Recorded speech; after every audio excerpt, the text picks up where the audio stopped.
శుక్రవారం నిర్మల్ జిల్లా ఖానాపూర్ పట్టణ కేంద్రంలో ఏర్పాటు చేసిన ప్రెస్ మీట్లో మాట్లాడుతూ ప్రజాస్వామ్య భారతదేశంలో ఎన్నికల ప్రచారం చేసుకునే హక్కు ప్రతి రాజకీయ పార్టీకి ఉందని అన్నారు. రాజకీయంగా గెలవలేక ఇలా దాడులకు పాల్పడడం సరికాదని అన్నారు. కేటీఆర్పై దాడి ఉద్దేశపూర్వకంగానే జరిగిందన్నారు. గత బీఆర్ఎస్ ప్రభుత్వం అధికారంలో ఉన్నప్పుడు ఇలాంటి దౌర్భాగ్యపు ఘటనలు జరగలేదని గుర్తు చేశారు. ప్రజలు అన్నింటినీ గమనిస్తున్నారని అన్నారు.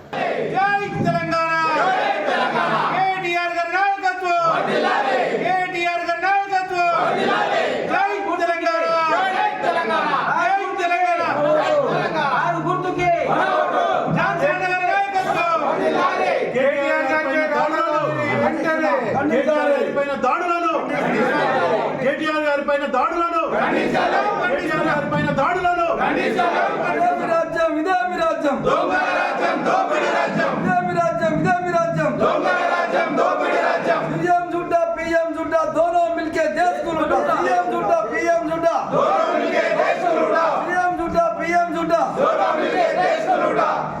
ప్రజాస్వామ్యంపై దాడులను ప్రజాస్వామ్యంపై దాడులను ప్రజాస్వామ్యంపై దాడులను ఖానాపూర్ నియోజకవర్గ బీఆర్ఎస్ పార్టీ తరఫున ఈ ప్రెస్ మీట్కి ఇచ్చేసిన పెద్దలందరికీ పేరు వస్తున్న ధన్యవాదాలు.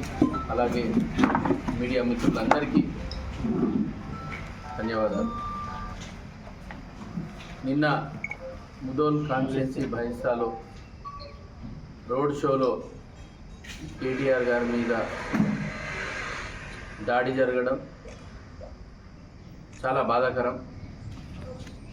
ప్రజాస్వామ్యంలో ఎవరి పార్టీ తరఫున వారు ప్రచారం చేసుకోవాలి, కానీ ఇలాంటి దాడులు చేయడం పద్ధతి కాదు.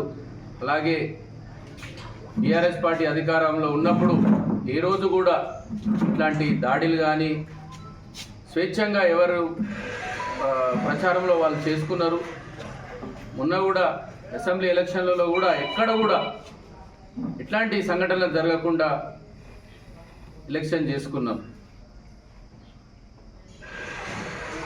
ఏదైతే ఈ దాడిని కేటీఆర్ గారి మీద దాడి మేము తీవ్రంగా ఖండిస్తున్నాము.